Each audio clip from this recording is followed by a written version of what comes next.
যারা হামলা করছে তাদেরকে গ্রেফতার না করে এসে আপনি আমাদেরকে বাধা দিচ্ছেন। ইট মারা শুরু করে, রড থেকে শুরু করে এগুলো তারা মারা শুরু করে। সহিংসতা চাইলে আমাদের চেয়ে বেশি কেউ পারবে না। মাত্র 2 মাস আগে বিএনপিকে উদ্দেশ্য করে চরম হুঁশিয়ারি দিয়েছিলেন জাতীয় নাগরিক পার্টির নেতা আসিফ মাহমুদ। কিন্তু ইতিহাস কি এত দ্রুত পাল্টা যায়? মাত্র 2 মাসের ব্যবধানে হবিগঞ্জের রাস্তায় ঘেরাও করা হলো আসিফ মাহমুদের গাড়ি। প্রাণ বাঁচাতে গাড়ি ফেলে সোজা বাংকে আশ্রয় নিতে হলো তাকে। একই দিনে সঙ্গী সার্জিস আলমকে বিপদের মুখে ফেলে আরেক নেতা নাসিরউদ্দিন পাটোয়ারি আশ্রয় নিলেন সার্কিট হাউসে। কিন্তু কেন হঠাৎ এই নাটকীয় পরিবর্তন? 24-এর গণঅভ্যুত্থানের পর যে রাজনৈতিক শক্তির উপর ভর করে নতুন বাংলাদেশের স্বপ্ন দেখা হচ্ছিল, সেই এনসিপি আজ কেন চতুর্মুখী সংকটে? একদিকে জামায়াত নেতৃত্বাধীন জোটের ভাঙন, অন্যদিকে মব জাস্টিস এর নির্মম রাজনৈতিক শিকার। বাংলাদেশের ইসলামপন্থী ও গণঅভ্যুত্থান পরবর্তী রাজনীতি কি তবে সম্পূর্ণ নতুন এক মানচিত্রের দিকে এগুচ্ছে? আজকের ভিডিওতে আলোচনা করা হবে এইসব বিষয় নিয়ে। যদি নতুন হয়ে থাকেন তাহলে চ্যানেলটি সাবস্ক্রাইব করে কানে হেডফোন গুঁজে নিন আর ভিডিওটি শেষ পর্যন্ত দেখতে থাকুন। ছাত্রদল যেভাবে ধীরে ধীরে সন্ত্রাসী কায়দায় তাদের কার্যক্রম পরিচালনা শুরু করেছে এবং সন্ত্রাসী সংগঠন হওয়ার পথে পা বাড়াচ্ছে, এটাতে জনাব তারেক রহমানকে লাগাম টানতে হবে।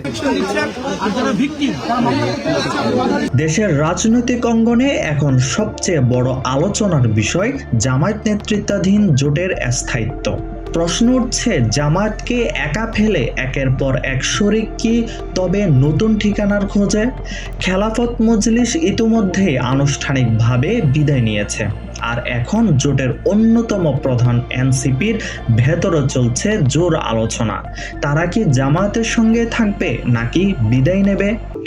গোপন সূত্রে জানা গেছে, এনসিপির শীর্ষ নেতাদের সঙ্গে কওমি ঘরানার একাধিক ইসলামপন্থী দলের একাধিক অনানুষ্ঠানিক বৈঠক হয়েছে। সেখানে শুধু স্থানীয় সরকার নির্বাচন নয়, ভবিষ্যৎ রাজনৈতিক সমঝোতা, বিচার প্রক্রিয়া, রাষ্ট্র সংস্কার এবং একটি সম্পূর্ণ নতুন রাজনৈতিক প্ল্যাটফর্ম তৈরির বিষয়েও গভীর আলোচনা চলেছে।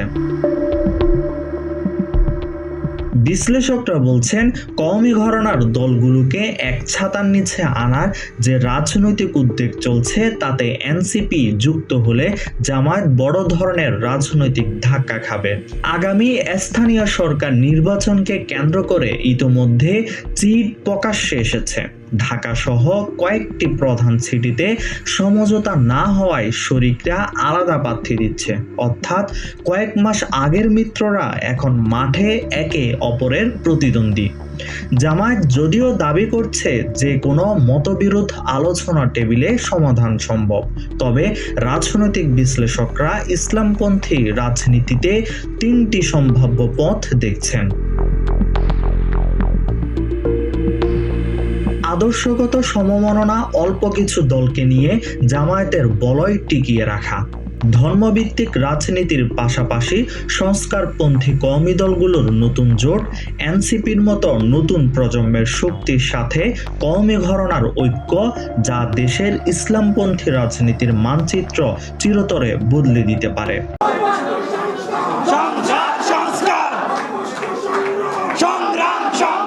এখন প্রশ্ন উঠতে পারে, 24-এর আন্দোলনের তরুণ নেতারা 26-এ এসে কেন এভাবে কোণঠাসা হয়ে পড়লেন? আসিফ মাহমুদ 24-এর জুলাইয়ের ক্ষমতার কথা বললেও তিনি হয়তো একটি মূল সত্য ভুলে গেছেন। 2024 আর 2026 এক কথা নয়।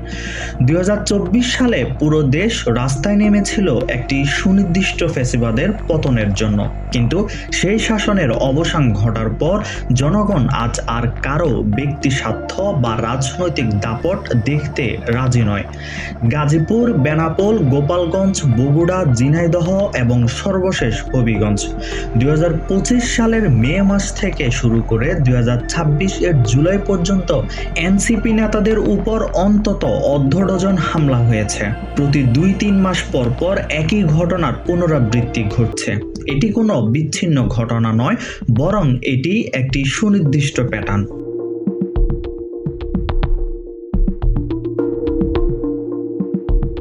এনসিপি আজ অভিযোগ করছে তারা রাজনৈতিক ষড়যন্ত্রের শিকার, কিন্তু রাজনৈতিক বিশ্লেষকরা বলছেন এনসিপির আজকের এই অবস্থার পেছনে তাদের নিজেদের ভেতরের সংকটই সবচেয়ে বড় দায়ী।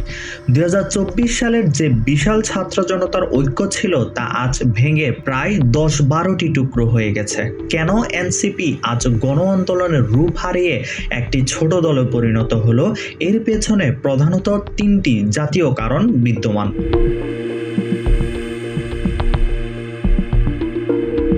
জামাতের সঙ্গে 11 দলীয় জোট গঠনের পরপরই এনসিপিতে বড় ধরনের আদর্শগত ভাঙন ধরে।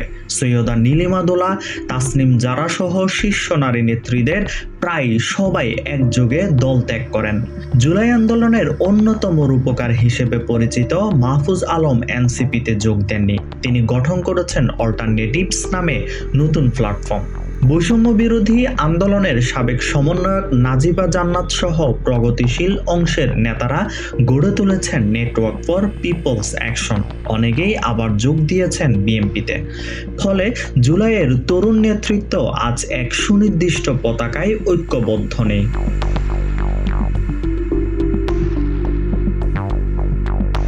জাতীয় রাজনীতির পাশাপাশি হবিগঞ্জে এনসিপির উপর হামলার নেপথ্যে ছিল বেশ কিছু স্থানীয় ও আঞ্চলিক অনুঘটক। বৈষম্য বিরোধী আন্দোলনের স্থানীয় এক নেতা যখন প্রকাশ্য ভিডিওতে বানিয়াচং থানা জ্বালিয়ে দেওয়া এবং পুলিশ কর্মকর্তাকে আঘাত করার কথা স্মরণ করিয়ে দেয়, স্থানীয় সাধারণ মানুষ তা ভালোভাবে নেয়নি।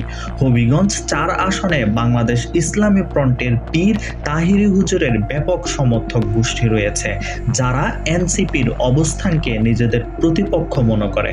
1,11,000 ভোট পেয়ে বিজয়ী এমপি রেজা কিবরিয়ার সমর্থকদের সাথে এনসিপির পুরনো দ্বন্দ্ব রাজনৈতিক বিরোধকে আরও উস্কে দিয়েছে।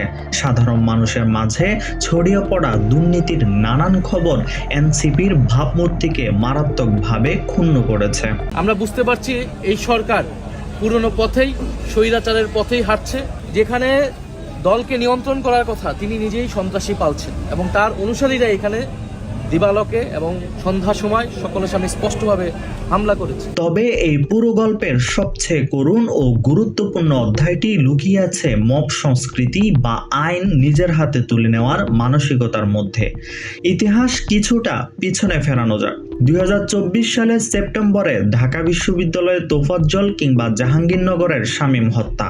যখন দেশে একের পর এক মব সহিংসতার ঘটনা উঠছিল, তখন সরকারের কাছাকাছি থাকা এই তরুণ নেতারা বিষয়গুলোকে কঠোরভাবে দমন না করে অনেকটাই হালকাভাবে দেখেছিলেন।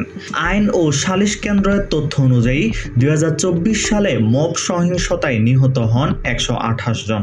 2025 সালে এই সংখ্যা বেড়ে দাঁড়ায় 197 জনে।